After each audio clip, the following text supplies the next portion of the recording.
এই পুকুরটি দেখে কিছুটা আইডিয়া করা যাচ্ছে? বন্ধুরা, কিছু কি বুঝতে পারছো এটা কোন পুকুর? একটু হিন্টস দিই। জলের নিচে মহেশ্বর, তাই এই মন্দিরের নাম কি? নিশ্চয়ই বুঝে গেছো, জলেশ্বর। চলো পুরোটাই ঘুরে দেখাই।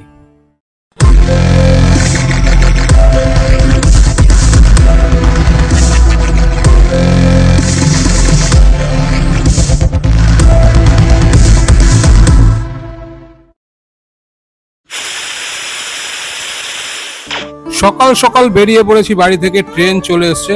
ট্রেনে করে সোজাসুজি পৌঁছে গেলাম হাবড়া স্টেশনে। এবার এখান থেকেই যাত্রা শুরু হবে আমাদের গাইঘাটা জলেশ্বর মন্দিরের।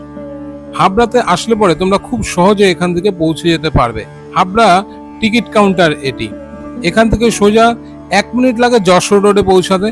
পৌঁছে এখানেই তোমরা টোটো স্ট্যান্ড বা অটো স্ট্যান্ড পেয়ে যাবে। তবে টোটোতে গেলে অনেকটা সময় লাগবে, অটোতে যাওয়াটাই বেটার।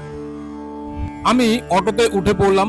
মাত্র 25 টাকার বিনিময়ে আমাকে পৌঁছে দেবে জলেশ্বর মন্দিরের একদম সামনে। তো অটোতে যখন আসছিলাম, রাস্তাটা খুবই সুন্দর, দুই সাইডে গাছে ঘেরা।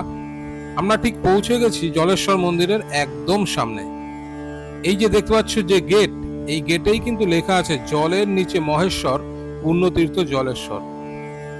আর মন্দিরও ঠিক এখানে অবস্থিত। মন্দিরে ঢোকার সময় তোমরা দুটো গেট পাবে, এই একটি গেট আর একটা এই যে বট গাছ দেখা যাচ্ছে তার পাশে একটি গেট। তবে বট গাছের যে গেট আছে সেখান থেকেও তোমরা ঢুকতে পারবে। যদি এই গেট থেকে ঢোকো, তবে মেন গেট ছেড়ে যে পাশে আছে বট গাছের গেট, এই গেট থেকে যদি ঢোকা হয় তাহলে তোমরা কিন্তু পৌঁছাবে একদম পুকুর ঘাটে। সেখান থেকে সিঁড়ি আছে, সিঁড়ি দিয়ে সোজা মন্দিরে প্রবেশ করতে পারবে। আর যদি মেন গেট থেকে ঢোকো তাহলে কিন্তু তোমাদের ডাইরেক্ট একদম মন্দিরের ভেতরে প্রবেশ করতে পারবে। তো আজকে একটা বিশেষ দিন, সেই দিনে চলে এসেছি, যার জন্য প্রচুর ভিড় দেখতে পাচ্ছ বন্ধুরা। এখানে সাধারণত এতটা ভিড় কিন্তু হয় না প্রত্যেক দিন।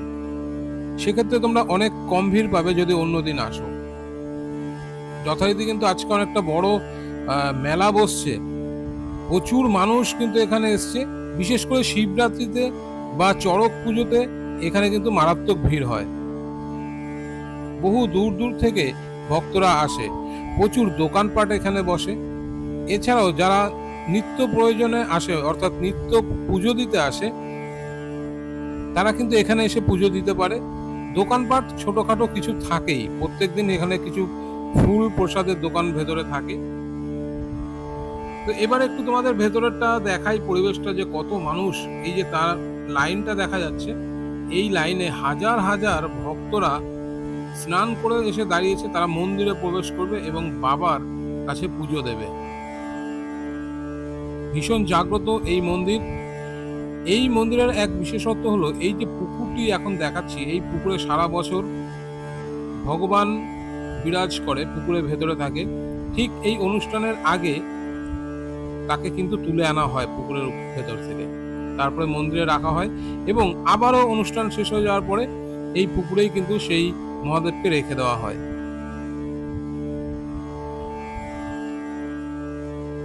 কত মানুষ এখানে দণ্ডি কেটে মন্দিরে প্রবেশ করে স্নান করে। সবাই আসে মহাদেবের কাছে, তাদের সমস্ত কিছু অর্পণ করে এখানে। একদম মন্দিরের ভেতরে প্রবেশ করেছি, এখানেও প্রচুর মানুষ আছে। এটা হলো মন্দিরের মেন গেট। এই কলাপসেবল গেটটি এই মুহূর্তে বন্ধ। এটা খুললে পরেই এখানেই কিন্তু মহাদেবকে দর্শন করা যায়। তো চলো সেই অপেক্ষায় থাকি কখন খুলবে। ততক্ষণে একটু আশেপাশে সবটাই দেখাই যে কতটা ভিড় বা কিরকম পরিবেশ এখানকার। মন্দিরটি বেশ সুন্দর, সাদা রঙের মন্দির। মন্দিরের চূড়াটিও বেশ উঁচু। বহু ভক্তের আগমন ঘটেছে আজ। এখানে আরো একটি বিশেষ আকর্ষণ, আজকের দিনে এখানে কিন্তু বটি ঝাপ অনুষ্ঠান হয়। সেটাও একটা দেখার মতন অনুষ্ঠান। বটি দেওয়া থাকে এবং তার উপরে কিন্তু সমস্ত ভক্তরা লাফ দিয়ে পড়ে। এই যে যারা বাসের উপরে উঠে দাঁড়িয়ে আছে তারাই কিন্তু সবাই এই বটির উপরে ঝাঁপ দেবে। এখানে ভক্তদের জন্য তাঁবু টানিয়ে দেওয়া হয় যাতে ভক্তরা এখানে বিশ্রাম করতে পারে, কারণ এই সময়টায় না মারাত্মক গরম থাকে।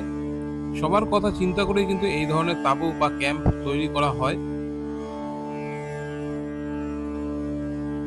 প্রচুর ফুলের দোকান তোমরা এখানে পেয়ে যাবে। এখান থেকে এই সমস্ত কিছু তোমরা কিনে পুজো দিতে পারবে।